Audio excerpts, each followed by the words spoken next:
وَلَقَدْ يَسَّرْنَا الْقُرْآنَ لِلذِّكْرِ فَهَلْ مِن مُّدَّكِرٍ۔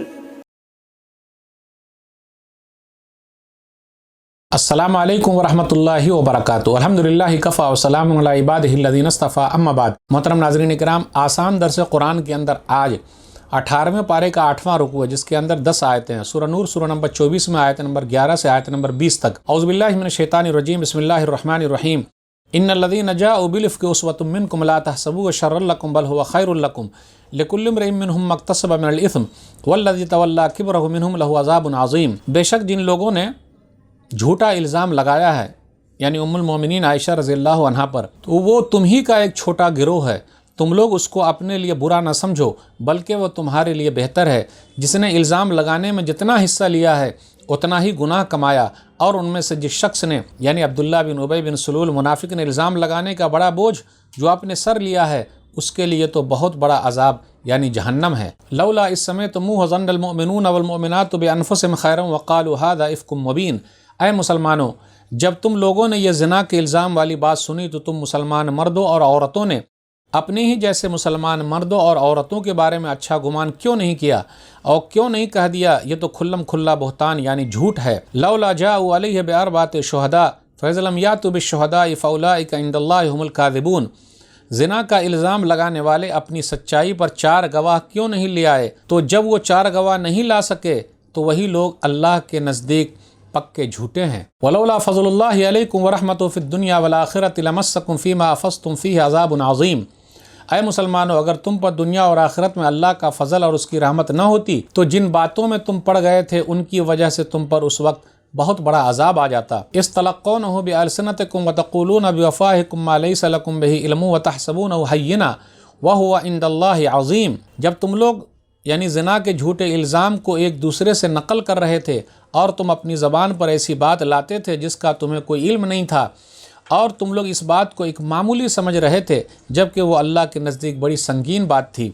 ولولا اذ سمعتموہ قلتم ما یکون لنا ان نتکلم بہذا سبحانک ھذا بہتان عظیم۔ اور اے مسلمانوں، جب تم لوگوں نے یہ جھوٹی خبر سنی تو کیوں نہیں کہا ہمارے لیے یہ مناسب نہیں کہ ہم ایسی باتیں کریں؟ اے اللہ، تو ہر عیب سے پاک ہے، یہ تو بہت بڑا بہتان یعنی الزام ہے۔ یعظکم اللہ ان تعودوا لمثلہ ابدا ان کنتم مؤمنین۔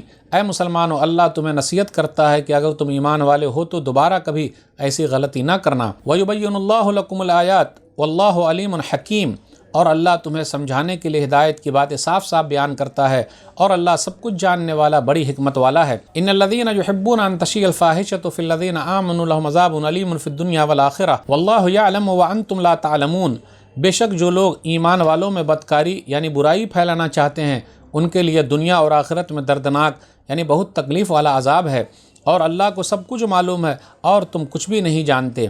ولولا فضل اللہ علیکم ورحمتہ ان اللہ رؤوف الرحیم۔ اور اے مسلمانوں، اگر تم پر اللہ کا فضل اور اس کی رحمت نہ ہوتی اور یہ بات نہ ہوتی کہ بے شک اللہ لوگوں پر بڑا مہربان، بڑی ہی شفقت والا، بہت نرمی والا، بہت رحم والا ہے، تو تمہیں سخت عذاب دیتا۔ ناظرین اکرام، آسان درس قرآن کے اندر آج 18ویں پارے کا 8واں رکوع ہے، جس کے اندر 10 آیتیں ہیں۔ سورہ نور سورہ نمبر 24 میں آیت نمبر 11 سے آیت نمبر 20 تک 10 آیتیں ہیں، اور یہ 10 کی 10 آیتیں ام المومنین عائشہ رضی اللہ تعالی عنہا کی پاک دامنی کے بارے میں اتری ہے۔ واقعہ کیا ہے؟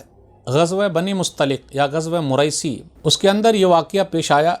صحیح بخاری کتاب المغازی حدیث نمبر 4141، صحیح بخاری کتاب التفسیر حدیث نمبر 4750۔ خلاصہ یہ ہے، واقعہ افک کہتے ہیں کسی چیز کو الٹا کر دینا۔ منافقین نے عبداللہ بن ابی بن سلول جو منافقوں کا سردار تھا، اس نے ام المومنین عائشہ رضی اللہ تعالی عنہا پر الزام لگایا۔ وہ صدیقہ ہیں، صادق و مصدوق کی بیوی ہیں، صدیقہ بنت صدیق ہے، سچے کی بیٹی ہیں، ان پر الزام لگا دیا، تہمت لگا دیا، واقعہ کو الٹ دیا۔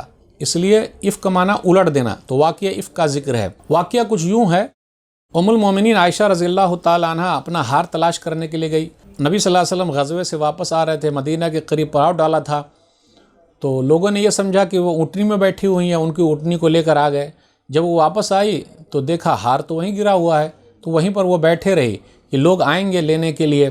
تو صفوان بن معطل رضی اللہ تعالیٰ عنہ کا کام یہ تھا کہ جو چیز چھوٹ جائے اس کو لے کر آنے کے لیے. تو ام المومنین عائشہ رضی اللہ تعالیٰ عنہ کو انہوں نے حجاب کا حکم، پردے کا حکم نازل ہونے سے پہلے دیکھا تھا، تو دیکھتے ہی کہا انا للہ و انا الیہ راجعون. تو ام المومنین عائشہ رضی اللہ تعالیٰ عنہ نے کیا کیا، فخمرت وجہی بجلبابی، وہ خود کہتی ہے کہ میں نے اپنے دوپٹے سے اپنے چہرے کو ڈھانپ لیا، تو چہرے کا پردہ.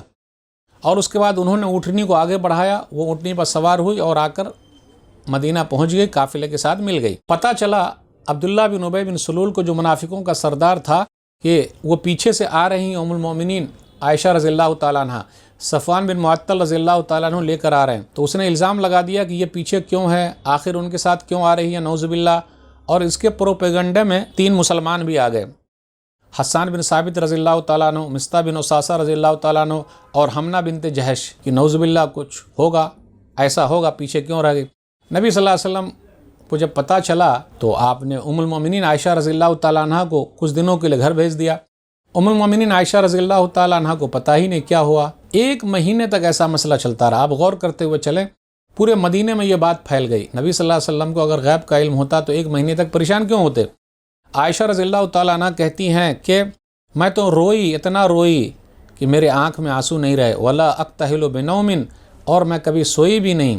پھر اسی طرح یہ بیان کیا جا رہا ہے، میں تو یہی کہوں گی جو یوسف علیہ السلام کے ابا یعقوب علیہ السلام نے بات کہی تھی، فصبر جمیل واللہ المستعان علی ما تصفون، بہترین ہے صبر کرنا، اور جو لوگ یہ بیان کر رہے ہیں اللہ کی مدد ہے، اللہ ہی کافی ہے اور اللہ کی ذات پاک ہے. اس کے بعد یہ 10 آیتیں اتری. نبی صلی اللہ علیہ وسلم نے ام المومنین عائشہ رضی اللہ تعالیٰ عنہ سے کہا، یا عائشہ ام اللہ فقط برأکی، اللہ تعالیٰ نے آپ کو بری کر دیا ہے. آپ کی برات کے بارے میں، آپ کی پاک دامنی کے بارے میں 7 آسمان سے اللہ نے آیتیں اتاری ہے. ان کی امی نے کہا اٹھیے نبی صلی اللہ علیہ وسلم کے لیے. تو ام المومنین عائشہ رضی اللہ تعالیٰ عنہ نے کہا، واللہ لا اقوم الی فانی لا احمد الا اللہ عز وجل، میں کھڑی نہیں ہوں گی، میں تو صرف اللہ کی تعریف بیان کروں گی. تو ناظرین اکرام، یہ مسئلہ تھا، اس طریقے سے یہ باتیں آئی، جو واقعہ ہوا. لا تحسبوا شر لکم بل هو خیر لکم، ایمان والوں سے کہا جا رہا ہے کہ تمہیں بہت خراب لگے گا لیکن صبر کرنا یہ تمہارے لیے بہتر ہے، صدمے کی وجہ سے ایسا ہوا ہے.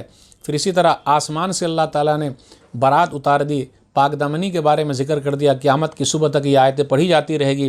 پھر اسی طرح اہل ایمان کے لیے کہا گیا، اس کے اندر واقعے میں عبرت ہے کہ غور کرے. وہ تینوں جو صحابہ تھے جو پروپیگنڈا میں شامل ہو گئے تھے، ان کو 80 کوڑے لگائے گئے اور ان کو معاف کر دیا گیا. آگے بیان کیا جا رہا ہے آیت نمبر 19 پر غور کیجئے، ان الذین یحبون ان تشیع الفاحشہ، بے شک جو لوگ چاہتے ہیں کہ ایمان والوں میں برائی پھیلے. فاحشہ بری چیز، اس سے جھوٹی خبر بھی ہو سکتی ہے. تو جو لوگ پروپیگنڈا کر رہے ہیں، نیوز چینل پر بیٹھ کر بری خبر پھیلا رہے ہیں، ڈیبیٹ کراتے ہیں، اسلام کو بدنام کر رہے ہیں، مسلمانوں کو بدنام کر رہے ہیں، ان کے لیے دنیا اور آخرت میں دردناک عذاب ہے، اس کا ذکر ہے. تو ناظرین اکرام، آج کے درس میں بس اتنا ہی. اللہ سے دعا ہے کہ اللہ تعالی ہم لوگوں کو قرآن کریم کو پڑھنے، پڑھانے، سمجھنے، سمجھانے، قرآن کریم پر عمل کرنے اور لوگوں تک پہنچانے کی توفیق دے. آمین. والسلام علیکم ورحمۃ اللہ وبرکاتہ. اور مزید ویڈیوز کو دیکھنے کے لیے آپ ہمارے YouTube چینل کو سبسکرائب کریں. فجزاکم اللہ خیرا.